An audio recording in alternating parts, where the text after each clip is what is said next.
Pelatih Persib Bandung, Bojan Hodak membongkar alasan kenapa timnas Indonesia U23 tampil brilian di Piala Asia U23 2024. Ia mengatakan Rizky Ridho dan kawan-kawan tampil brilian karena memiliki pengalaman tampil di ajang besar seperti Piala Asia 2023. Sekedar diketahui, banyak personil timnas Indonesia U23 yang merupakan jebolan Piala Asia 2023. Beberapa di antaranya seperti Hernando Ari, Rizky Ridho, Justin Hapner, Marcelino Ferdinand, Witan Sulaiman, Pratama Arhan, Ivar Jenner, hingga Hoki Caraka.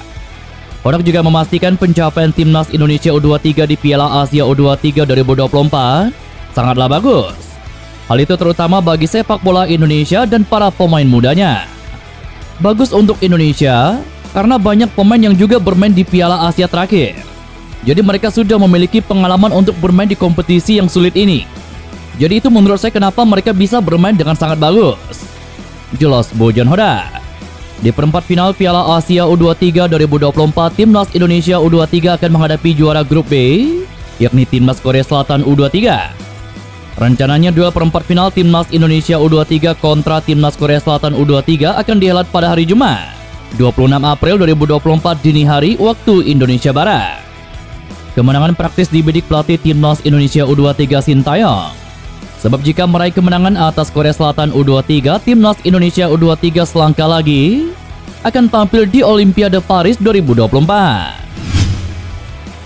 Setelah menjalani operasi PCL, Reky Rahayu mulai menjalani program pemulihan bersama tim dokter Persib Bandung di sesi latihan Senin kemarin. Sebelumnya penjaga gawang Persib Bandung itu harus menjalani perawatan operasi lututnya di Jakarta. Menurut dokter tim Persib Bandung Raffi Ghani mengatakan, kondisi Reky sudah membaik dan bisa melakukan program lanjutan. Raffi mengatakan program yang diberikan merupakan lanjutan dari yang sudah dijalani di Jakarta. Dia berharap Reky bisa cepat pulih dan merumput lagi bersama Persib Bandung. Reky setelah operasi PCL sudah menjalankan program yang diberikan dari rumah sakit dan fisioterapi dari Jakarta.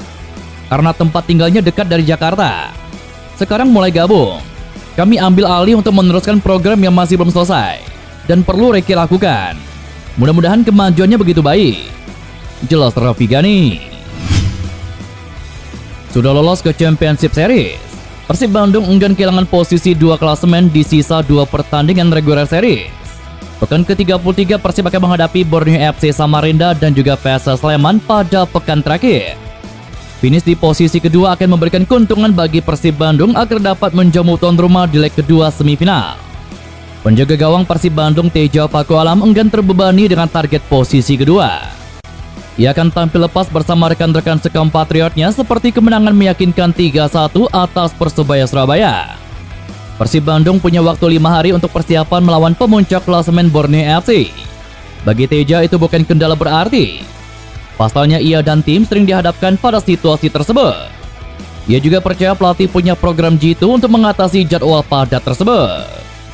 Pemain asal Padang ini hanya ingin menjalani proses setiap pertandingan dengan kerja keras sebaik mungkin. Kita jalani nothing tulus saja, karena sudah lolos juga. Kita harus fokus 2 pertandingan ini. Kita bisa sapu bersih dengan kemenangan. Kemenangan kemarin juga bagus buat kita untuk menatap posisi kedua. Sebenarnya sudah hal biasa, karena dulu juga kita pernah jalani. Malam 4 hari waktu itu zaman Covid. 4 hari pertandingan. Jadi pelatih juga sudah memberi program latihan yang bagus. Recovery, kita fokus untuk juara tahun ini. Jadi tekanan itu masih ada, tapi kita harus enjoy menjalaninya. Jelas Teja Pakualam. Bayangkara FC secara resmi terdegradasi dari Liga 1 2023 ke Liga 2 untuk musim depan. Usai turun kasta, CEO Bayangkara FC Sumarji bertekad untuk membuat tim sebaik mungkin demi bisa kembali lagi ke Liga 1. Bayangkara FC saat ini duduk di peringkat ke-17 klasemen sementara Liga 1 2023 dengan koleksi 23 poin dan menyisakan 2 pertandingan. Jumlah poin maksimal Bayangkara FC tidak akan menggeser Persita Tangerang yang saat ini duduk di posisi ke-15 dengan koleksi 33 poin. Sumarji menyadari bahwa untuk bermain di Liga 2 musim depan dibutuhkan pemain-pemain lokal berkualitas. Sebab setiap tim hanya boleh diperkuat 2 pemain asing. Melihat peraturan itu, Bayangkara FC akan menarik semua pemain-pemain yang berstatus sebagai anggota polisi. Banyak sekali pemain-pemain yang berstatus polisi di Bayangkara FC. Beberapa pemain itu seperti Awan Seto, Iputu Gede, Fatur Rahman, Indra Kavi, Alsan Sanda, Dimas Pamungkas, Hargianto, Tem Iksan, Sani Rizky, Titan Agung, Wahyu Suboseto, dan juga Dendi Sulistiawan. Belum lagi pemain-pemain yang berstatus polisi yang membela klub-klub Liga 1 lainnya. Sebut saja nama seperti Muhammad Ferrari dari Persija Jakarta, Kakang Rudianto dari Persib Bandung, Ananda Rehan dari PSM Makassar, Ginanjar Wahyu dari Arema FC, dan Frankie Misa dari Persikabo. Sumarji mengatakan penarikan pemain-pemain itu demi memuluskan tekad manajemen yang ingin hanya bertahan 1 musim saja di Liga 2. Dari nama-nama di atas ada beberapa pemain berlabel Timnas Indonesia.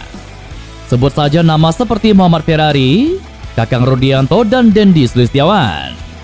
Sumarji menambahkan ia akan meyakinkan pemain-pemain tersebut untuk memperkuat Bayangkara FC di Liga 2. Pemain-pemain itu harus berjuang ekstra keras demi mengangkat nama baik kepolisian Republik Indonesia di dunia sepak bola. Sumarji juga berjanji akan mengurusi Bayangkara FC dengan sangat serius saat tampil di Liga 2 nantinya. Ia tidak mau Bayangkara FC bertahan lama di kompetisi kasta kedua sepak bola Indonesia itu. Semua pemain yang berstatus polisi, baik di Bayangkara FC maupun bermain di klub luar, wajib bertanggung jawab menaikkan kembali tim ini ke Liga 1. Sudah saatnya loyalitas pemain itu ke institusinya dinomorsatukan, jelas Sumarji. Pelatih Persib Bandung Bojan Hodak mengungkap rasa herannya karena akan kehilangan 1 pemain yang berstatus polisi. Kakang Rudianto terancam tidak bisa membela Persib Bandung musim depan dengan alasan harus membela Bayangkara FC di Liga 2. Hodak mengatakan aturan tersebut aneh. Dia belum pernah sekalipun mendengar kebijakan tersebut selama 19 tahun menjadi pelatih. Saya tidak tahu, karena ini aneh, dan saya tidak pernah melihatnya di negara lain. Jadi bagi saya tidak benar-benar mengerti, jelas Bojan Hodak. Seperti diketahui, manajemen Bayangkara FC berniat mendatangkan semua pemain yang berstatus polisi untuk mengembalikan tim bertarung di Liga 1. Sebelumnya kebijakan Bayangkara FC juga pernah dirasakan oleh Persib Bandung. Pada bursa transfer tengah musim Liga 1 2023 lalu, Persib Bandung harus rela mengembalikan Iputu Gede Juni Antara ke klub Bayangkara FC untuk misi penyelamatan. Namun misi itu gagal karena Bayangkara FC tetap terdegradasi. Persib Bandung sudah memastikan diri melaju ke babak Championship Series Liga 1 2023. Pelatih Persib Bandung Bojan Hodak punya siasat untuk menjaga pemain-pemain inti timnya agar tetap fit ketika kompetisi memasuki fase gugur Championship Series.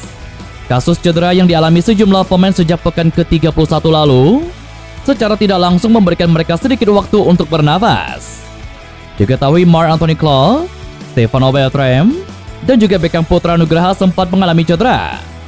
Hodak banyak mengistirahatkan mereka di bangku cadangan. Ketiganya juga baru masuk secara bersamaan pada menit ke-61 ketika tim mengalahkan Persebaya Surabaya 3-1 pada Sabtu lalu.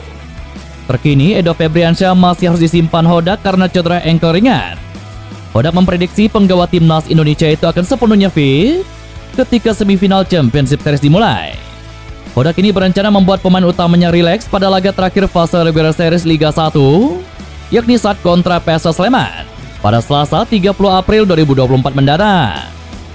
Terkadang ini berkaitan dengan pemain yang cedera. Jika kalian lihat laga melawan Persita, saya sempat tidak memainkan Nick Kuipers dari menit pertama. Saya juga tidak memainkan Stefano Beltram. Lalu Markov juga tidak bermain dari menit pertama karena dia belum siap tampil 90 menit. Beckham juga belum bisa bermain selama 90 menit. Jadi keputusan saya mengistirahatkan pemain terkadang terjadi karena ada yang cedera, jelas Bojan Hodak. Sampai saat ini Bayangkara FC belum menunjukkan ketertarikan untuk memperpanjang kontrak pemain kelas dunia mereka, yakni Raja Nainggolan. Menyadari hal itu, Raja Nainggolan pun berharap ada tim dari Liga 1 yang merekrutnya, lantaran ia tampaknya belum mau meninggalkan sepak bola Indonesia. Sebagaimana diketahui, Nainggolan saat ini sedang membela The Guardian.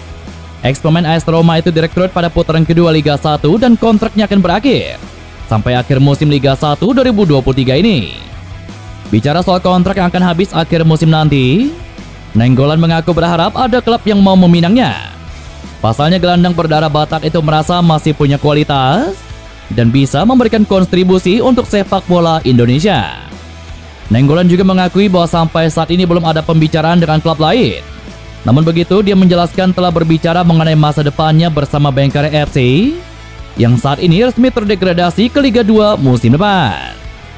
Saya tidak tahu soal masa depan. Saya berharap ada yang merekrut saya. Saya rasa saya masih bermain baik dan masih memiliki kualitas.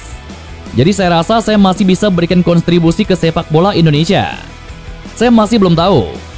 Belum ada tawaran sampai saat ini. Saya sudah berbicara soal kontrak dengan tim. Tapi kita lihat ke depan nanti.